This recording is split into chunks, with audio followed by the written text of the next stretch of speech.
The following announcement has been paid for by the WZWA Network. Hello, everyone, and welcome to the WZWA Network, and welcome to our very belated review here of MLW Slaughterhouse from October 14th, 2023, from the 2300 Arena in Philadelphia, Pennsylvania.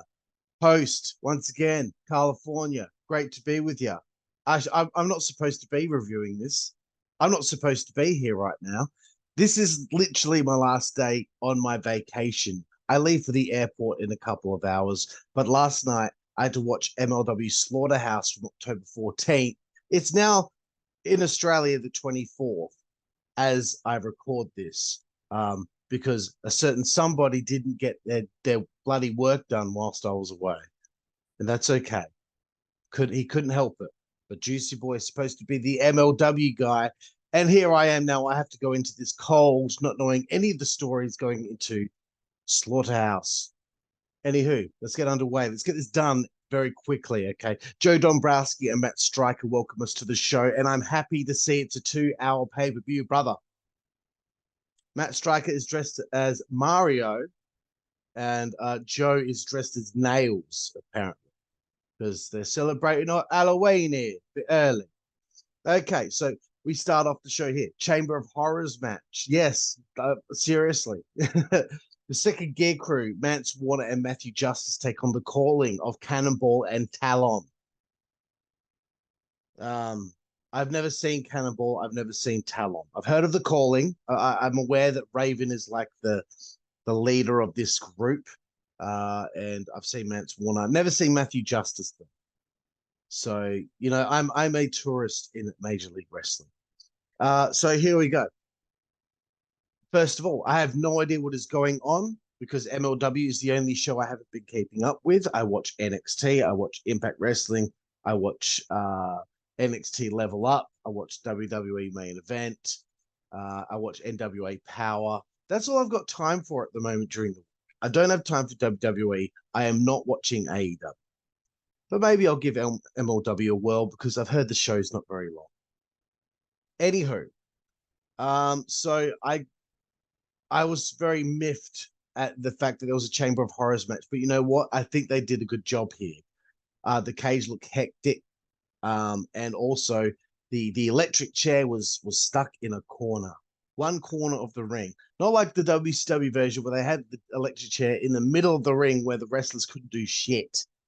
So they improved on this stipulation that I believe it was like 32 years ago or something like that. Anyway, early on, Talon takes a double choke slam, onto that steel table at ringside. It's kind of like a table that you'd have medical supplies or medical instruments on. That looked very stiff. He also copped some tough chair shots to the spine. Cannonball, the big bastard himself, and the SGC, they get in the cage, and Cannonball cops a lot of chair shots. So Talon gets to the ring after this. He gets put through a door. Excuse me. He gets put through a door in the corner. Cannonball then gives Mance a paper cut to his finger webbing and mouth. This is torture here. Mance could have just closed his mouth though. Like he's got the piece of paper in his mouth. Let's use this for example. He's got it in his mouth, and he's got his mouth wide open. Just close your mouth, bro. Close your mouth, and then wet the paper, and then bite it. And then you're not going to get a paper cut. And you just have to spit the paper out, okay? See? Easy as. That's taking it way too seriously, isn't it?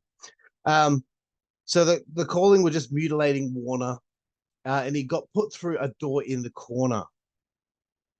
Cannonball then had a pumpkin stuffed on his head, a la Halloween. Get it? Get it? And then there was a massive chair shot to the pumpkin, I believe, by Matthew Justice, and I don't believe that it had the effect that they were looking for. I think they were hoping that the pumpkin was going to shatter.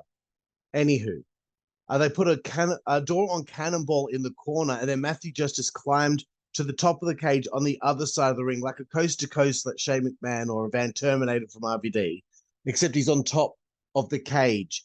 Cannonball is in the corner. with a door on top of him. And Justice does a flip off the top of the cage to the other side and crash into the table, into Cannonball. Mental. Talon then got worked on with a chair by Warner, and it looked like Talon was going to get fried, baby. Burn, baby, burn.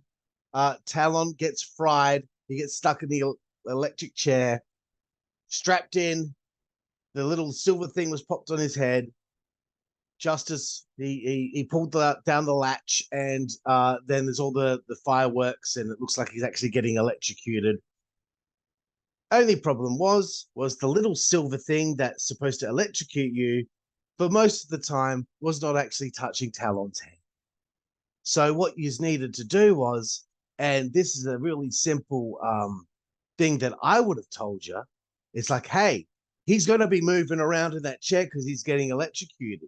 If that thing on his dome is going to be moving around because he's going to be moving around, there's a chance it's going to leave his skull. So what you need to do is get a strap or another leather belt like you have on his wrists. You have it attached to the helmet, and then you tie it up. Boom. How easy is that, bro? I could have told you that. I'm not like some handyman that knows this type of work, building things. But to me, that's just common sense. Mia Yamashita is... Oh, sorry. Yeah, it was a great match, okay? I did enjoy it. Mia Yamashita is coming to MLW. I can't remember who that is. The name is familiar, though. Anywho, there's a Salina de la Renta and Rocky Romero interview. The first time I'm setting my eyes properly on Salina, and she is spicy. How is she not hired by WWE? She's got great confidence on the mic as a character. After this whole run, I would bring her in. I would bring her in and have like an opposing kind of Latino stable to go after the LWO. That would be interesting. Sam Turner walks out and gives one called Manders the chance to spin a wheel, make a deal, bitch, like I do on GTA 5 Online. For his stipulation with Rickey Shane Page for the National Openweight Championship, and it will be falls count anyway, yeah? I love that they made the wheel an actual video, so it's clear that the decision had already made ahead of time. Anyway, MLW World Middleweight title and World Historic Welterweight title is on the line here. Rocky Romero, Ray Romano, and Salina de la Renta at ringside. He has his belt on the line, which is a World Historic Welterweight title, and AKIRA is his opponent, and he's got the World Middleweight title. First ever title versus title match in MLW history, brother. Jesus Rodriguez comes out after AKIRA's entrance to introduce Rocky Romero. What an easy payday. Salina comes out, and I'm like, ooh, I like Salina. This is the first time I'm seeing AKIRA. Salina got involved early. I totally see Rocky Romero winning this one. Totally. Rocky hit a snap suplex on the ring apron, which was awesome, but horrid. I don't know why these guys do these apron bumps, because goddamn, they look like they're just... You're spending the rest of the evening with a sore back, as far as I'm concerned. Salina is a saucy minx. Let's be honest. She's a saucy fucking minx. This was a solid back and forth between the two. AKIRA kept wrapping Rocky up with different submissions, bro. But Rocky got to the rope. Salina got on the ring apron, and out came the calling. More of these morons, these masked morons. AKIRA told them to go away, and Salina belted them with a kendo stick and chased them off. Rocky sliced Rocky for a near fall. Salina came back out from backstage. Then there was a second sliced Rocky and another near fall. AKIRA took advantage with an exploder in the corner, sliced Rocky again, though off the top rope. AKIRA kicked out a third time. Shit. Double stomp to Rocky's skull for another near fall. Referee gets hit slightly by AKIRA, slightly in the corner, enough to distract the referee as he's not looking, and he's trying to get his head on straight.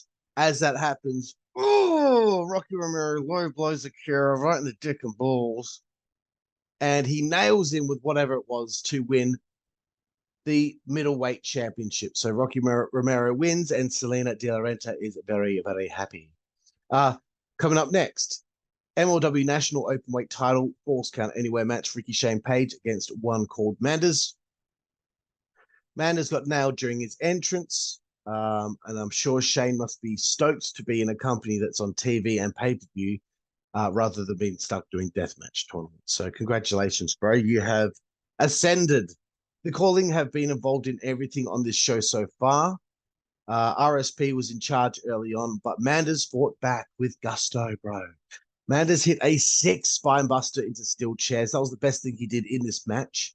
The calling mask guys again got involved, and Manders wasted them. They fight to the backstage area, and then we cut to the next match. I wasn't sure about this.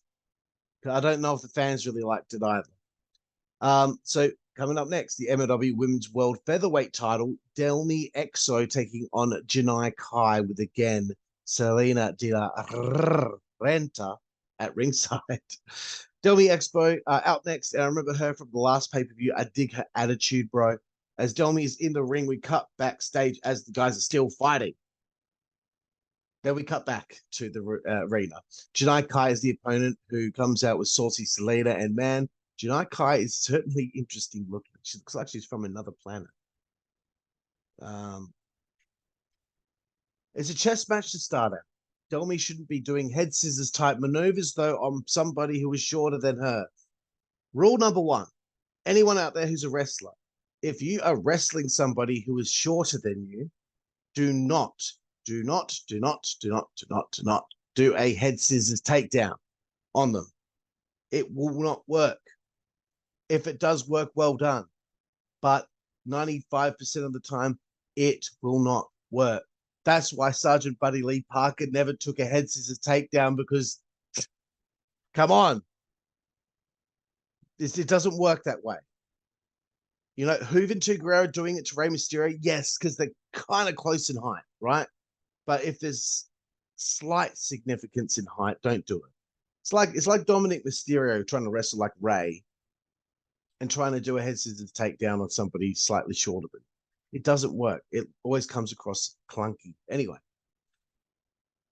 Janai was largely in charge for most of this match. Delmi weathered the storm from Janai and fought back, but it was the story of the match. It was like Delmi had run out of a game plan, run out of things to try to beat this woman. She kept on going with the Delmi driver. She was incessant with attempting it. Janai kept on stopping it every single time. It wasn't enough. I like the story of that. And she ended up picking up the win, and she won the championship. So Salina must be stoked. 2 champions walking out of this event under her tutelage. So new women's featherweight champion Janai Kai. We go backstage, and Rickey Shane Page is still fighting Manders.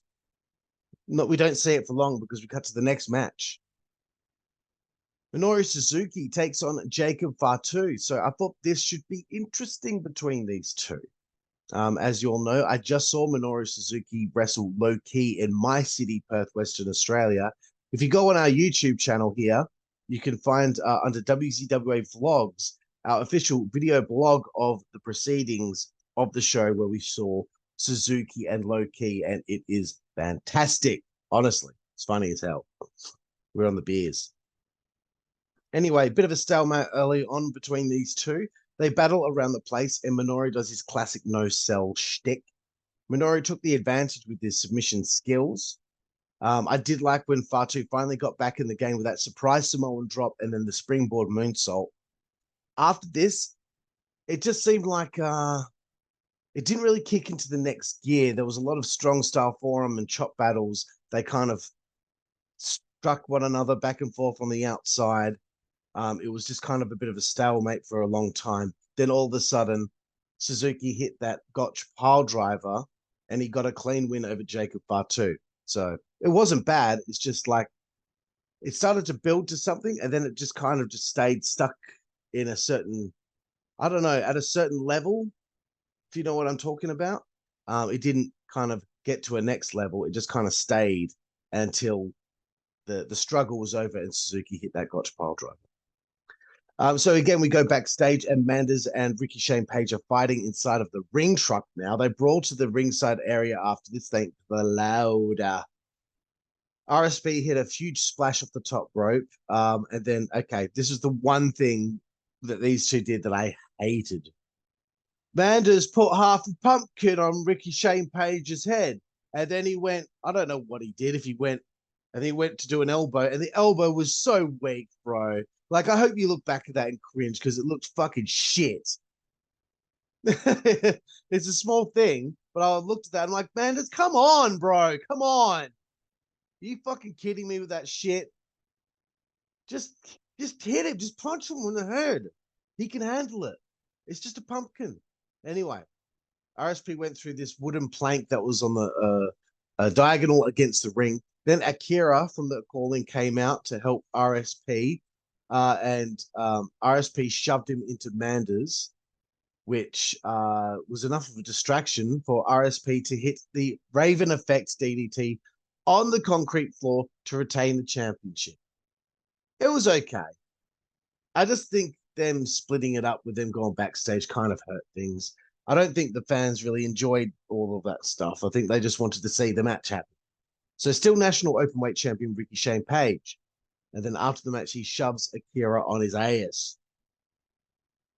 What happened to Alexander Hammerstone? Is he still there? I don't know. I don't watch the show. So I'm not sure what's going on. And I thought Matt Cardona was down at MLW, but I guess we're going to find out more about that later. Anyway, it's time for our main event of the evening here, MLW World Heavyweight Championship. Alex Kane with Mr. Thomas takes on Tom Lawlor. Alex Kane surely is not losing this one, I thought. He only just won the belt at, what was it, Never Say Never, or Never Say, I can't remember what the name of the pay-per-view was called. A few pay-per-views ago. Anyway, typical feeling out process to begin with. I'm down the Alex Kane presentation, as I've said before. I've seen Tom Lawlor once or twice. There was a point where Tom Lawlor took his pants off to reveal he was still wearing pants, and he wrapped his pants around Alex Kane's head. They brawled and fought back and forth for some time. Tom worked on the arm of Kane. He had a very long heat on Kane. To be honest with you, I did not enjoy the main event here. I thought it was a bit too stuck in the mud. I was waiting for it to kick into the high gear. But I guess maybe with Tom Lawlor's style being more, I don't know, MMA based, it was never going to be like that. I did think Kane sold his exhaustion well. Tom clocked Kane with a sick kick to the side of the head. That was quite eye-opening. But look, I'm sorry I don't have any notes here. Kane beat Tom, reversing a choke from behind into a pin by putting his feet on the turnbuckles, pushing himself back, a la Bret Hart and Roddy Piper at WrestleMania, or Bret Hart and Steve Austin at Survivor Series many years ago. And Kane retained the championship. After the match, Matt Cardona shows up, just as I was asking about it. I knew that this was going to happen. There was going to be something to do with Cardona getting into that main event scene here once he signed with MLW. They have a confrontation, him and Alex Kane, some good stuff back and forth on the mic. Matt Cardona there in the 2300 arena, of course, has to say that he's an ECW original, which is hilarious. They end up in a brawl with Cardona and Kane after Tom Lawlor attacked Mr. Thomas from behind. And we go off the air hot with Tom Lawlor and Mr. Thomas fighting at ringside, and Alex Kane and Matt Cardona brawling at ringside. That was nice. I like the way that they ended the pay-per-view. Look, I'm sorry. I'm just going to give this a 7 out of 10. Middle of the road for me. I think the best match on the show was... Wow, I've already forgotten what's been on the show. You know what? The Chamber of Horrors match is probably the best match on the show. And probably followed by Suzuki and Fatu, and then the ladies. But yeah, look, not bad at all.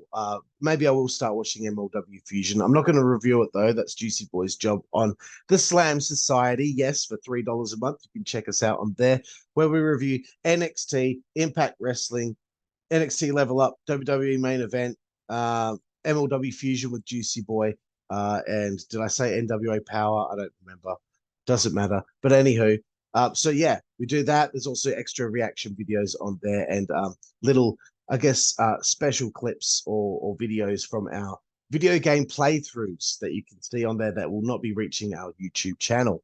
So there we have it, everyone. Thank you for joining me here on the WZWA Network for our MLW Slaughterhouse 2023 review from October 14th. Again, I'm sorry for it being so late.